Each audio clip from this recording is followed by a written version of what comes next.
Sweet art cakes YouTube channel එකෙන් අද මම ඔයාලට පෙන්නන්නම් mom to be cake එකක් හදාගන්නේ කොහොමද කියලා.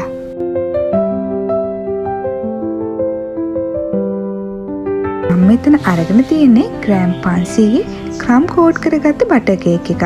මම දැන් ඒකේ සෙකන්ඩ් කෝට් එක ඇප්ලයි කරලා ස්ක්‍රේප් එකෙන් මේක හොඳට නීට් කරගන්නවා.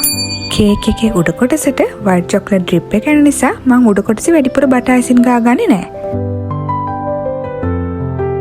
ළඟට මම පයිපින් බෑග් එකකට ලානිල් පාට බටර් අයිසින් ටිකක් දාගෙන මෙන්න මේ විදිහට චූටි චූටි බෝ ඇඳ ගන්නවා කේක් එක වටේම.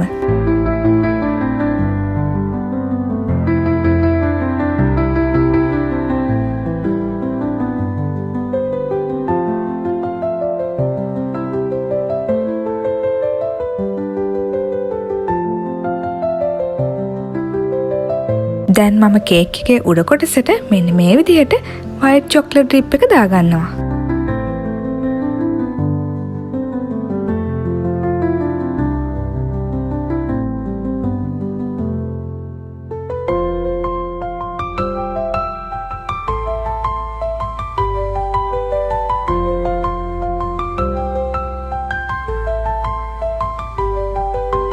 ඊළඟට කේක් එකේ මැද කොටසේ මේ විදිහට white chocolate දාගෙන ස්පැචුලා එකෙන් හොඳට නීට් කරගන්නවා.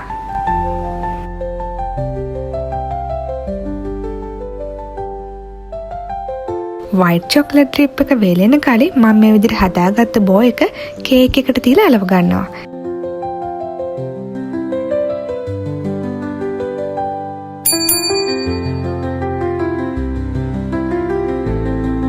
දැන් මම ෆොන්ඩන්ට් අයිසින් වලින් කපාගත්ත අකුරු ටික මෙන්න මේ විදිහට කේක් එක උඩින් තියාගන්නවා.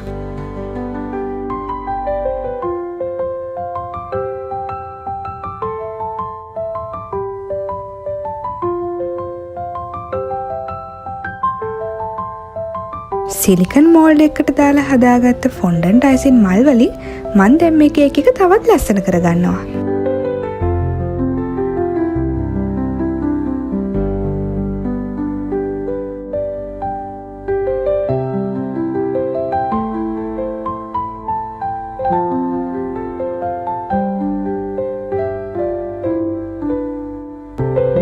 ඉතින් මෙන්න මේ විදිහට තමයි මම මේ mom to be cake එක හදාගත්තේ.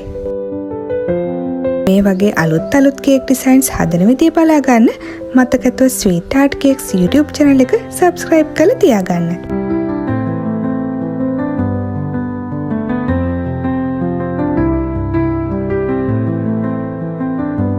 එහෙනම් අලුත් වීඩියෝ එකකින් අපි නැවත හමු වෙමු.